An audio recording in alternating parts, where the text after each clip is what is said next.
First things first, this is my Britney Spears 1999 tour sweater that I thrifted 3 weeks ago that I got for $3. It's a 3XL, and it has the branding on the inside, so I know it's legit, and it's, really cool. I'm really happy with it. But, um, this is actually getting harder. I did my first couple videos in the car. Now I'm transitioning to recording in the studio because I'm carving out more time to make these talking videos. Though, like, I'm taking the fun out of it. So I might just go back to filming in the car, not having like actual. I had talking points, but I barely referred to them. I don't know why I feel like I need to take the fun out of everything and make everything so structured and have to just like follow everything, and I just love to do that.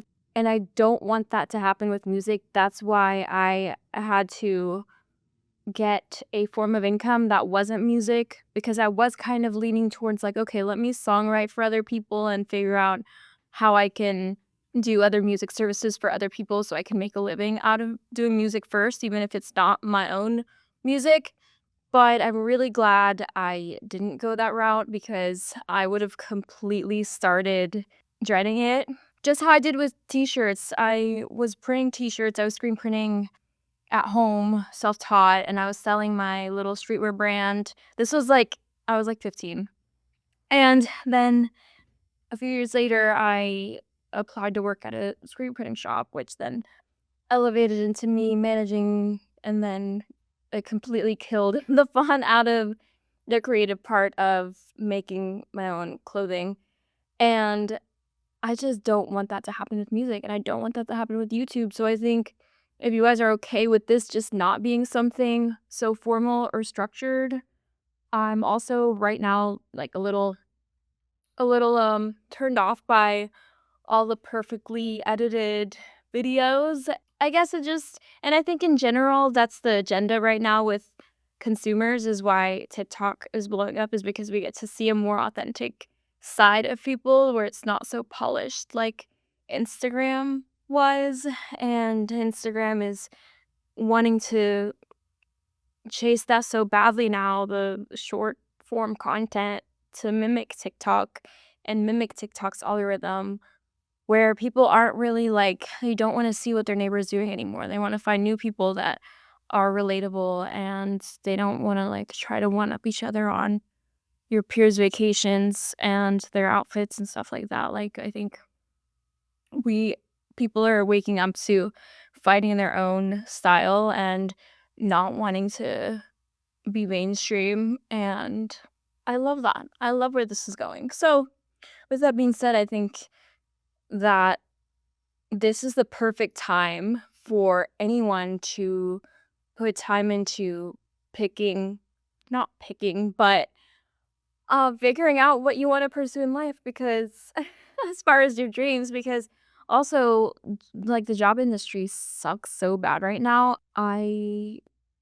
did try to get a job, like a more professional job where I could apply my skills, but it just was no luck. And I know, I mean, I didn't really give it my all to apply. And what sucks right now in this day and age is, in order to apply to a place, it takes like 1 or 2 hours per job application. Because if you want it to be like a legitimate position that's well paid, you have to submit a video, you have to write a cover letter. And even though that's facilitated with AI, okay, I might be exaggerating. It would take me like 20 to 30 minutes to apply somewhere because, yeah, and they make you answer like specific questions, things like that. Do a phone interview. A lot of times it's like a month-long process where they'll interview like 20 people and then narrow it down, and then do a group interview and then narrow it down. And then you get to the last call and they're like, oh, by the way, pay $5,000 to get our mentorship on if you want to be like really good at sales. So everything's just so weird right now. So weird, which is why I'm glad I resorted to the hospitality industry, which had nothing to do with anything anything I've done in my past experience. But I'm able to really excel in it because I am a great worker. I put a lot of focus and attention on what I need to improve. I'm self-aware. I don't take it for granted. I don't feel entitled in the job. I really do my research and I execute. So I think that as long as you're putting effort in, as long as you're putting effort in, any job you get, you could move up easily because just by putting in a little bit of effort, you're already ahead of everyone else. It's rare for me to find people that work hard nowadays in things that I've been a part of, and that just is what it is. Sorry if I offend anyone. That's just the truth. I don't even know what this video was going to be about. This is not what this video is going to be about. The point is I went through a period where I wanted to monetize everything I was interested in so that I could, thinking that that would give me a meaningful life. And I still want to pursue things that I still have an end goal of being able to live off of my interests, but I am not taking the shortcuts anymore where normally the people that want to become full-time content creators, unless if you get really lucky, you have to sell your services to other clients like editing, social media posting, social media management, social media growth, UGC videos, podcast editing, audio editing. And so that's usually the next step above um that's the next step above like making the decision like, oh, I want this to be a full-time income. And a lot of the times if you're a content creator and you're pursuing a full-time content creator life, you don't think about like, I don't want to be editing for other people. I want to actually just be editing for myself. And it's because I enjoy sharing my experiences and my lifestyle and things I'm interested in. It always happens and it happened with me where I found myself freelancing and working with other brands. And I was like, I don't know why, who told me, like, I never wanted a marketing career.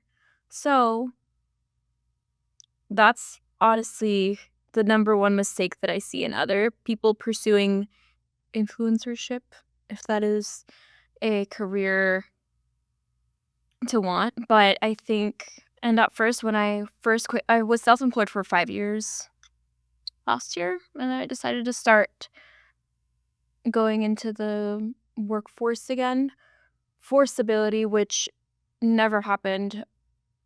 So that's why it's like, fuck it, might as well just pursue what you want and just get really good at something that you actually enjoy. And I learned the hard way to make sure to not make music something that I relied on for income because that'll come later once I am at a level where I am good enough and I am having consistent streams where I can pay my bills with them. And I'm okay with that taking as long as it needs to because I know that it'll be on my terms. That's not something that you really think about whenever you say, oh, I'm gonna make a living from blank. But I really wish I had thought about that whenever I was creating a t-shirt brand because I feel like if I hadn't gone into the t-shirt printing industry, I would have probably had a really successful streetwear brand by now. I mean, I was doing pop-ups all over the city at like when I was underage. I was coming up, setting up my little booth with my branded banner and my tent. I think that's why it's so important that we keep the mission in mind and get a job that'll pay your bills, but that's it. Like, don't work overtime. Keep your means of living low. Don't buy no extra shit. Then later on, I was a minimalist for about 3 years. So I have a lot to talk about that too. I really, really condensed my spending and I didn't buy any clothes. I didn't buy any expensive food. I was actually, I think I was vegetarian. I would only eat like vegetables and like I wasn't the healthiest, but I was really trying to push the limit on what I could reject from what was socially acceptable to consume. I still need to process and, like, write down what I learned in that part of my life because I still notice a lot of things now that I'm like, "Oh, maybe that was a little too extreme." By the way, I turned on my comment notifications, so those go straight to my phone if you wanna comment. They go straight to my phone now, so I'll reply and we can open up the conversation if you guys. I mainly wanted to create these videos so I could find like-minded people that are also pursuing a dream. Like, actually, because everyone says that they're doing something, but how many people are, like, actually doing something about it week by week, day by day? You actually have to quantize something in order to see if you're progressing in it or not. How are you gonna improve something that you're not tracking? You're just guessing, and if it feels better, then it's better. That's one way to live, but if you actually have massive goals, then you need to know where you're at, then you need to know so you can compare what it's gonna take for you to get to the next level. And that has a lot to do with time management, resource management. Honestly, if you're a beginner level, it's only time. That's the only thing you really need to manage.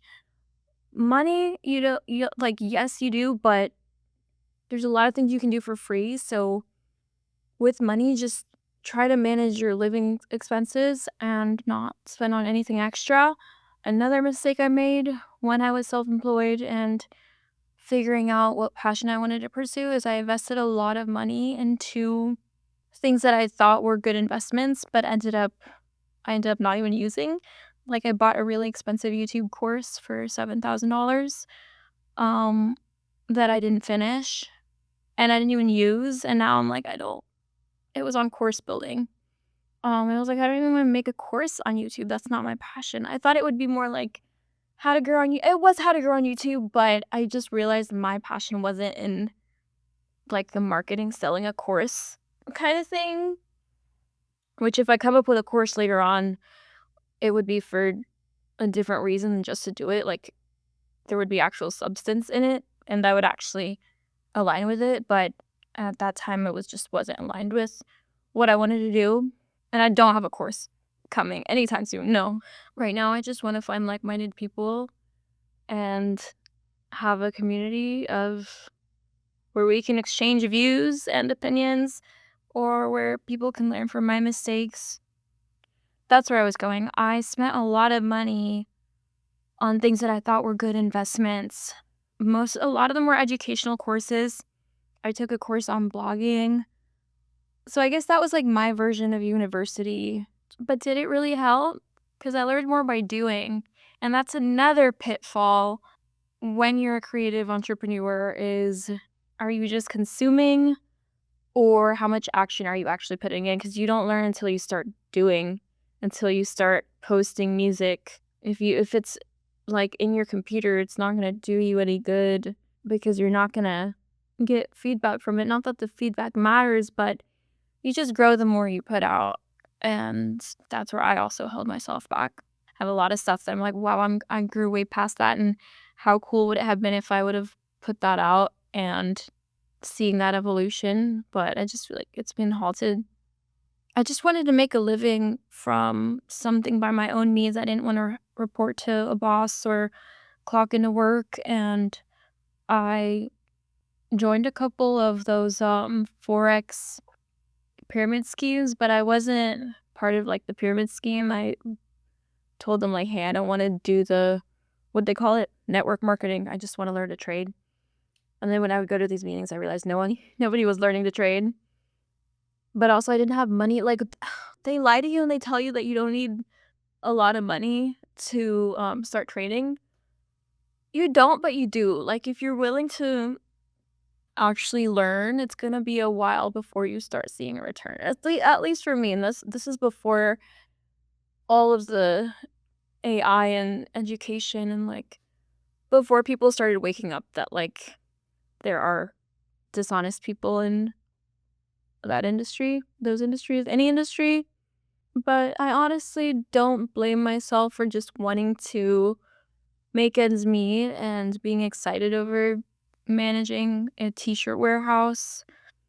And I was making a lot more money than I'd ever made at the time. I was 19 when I was a manager, and I was very young and immature, but I was smart as shit and I put in a lot of work. I put in a lot of hours, so that's why I had a salary that I thought was good, but it wasn't even like that much, but to me it was like my big girl salary. So I would have loved to just have a regular job where I could clock in, clock out, go home, work on my passion on nights and weekends, and develop something from there.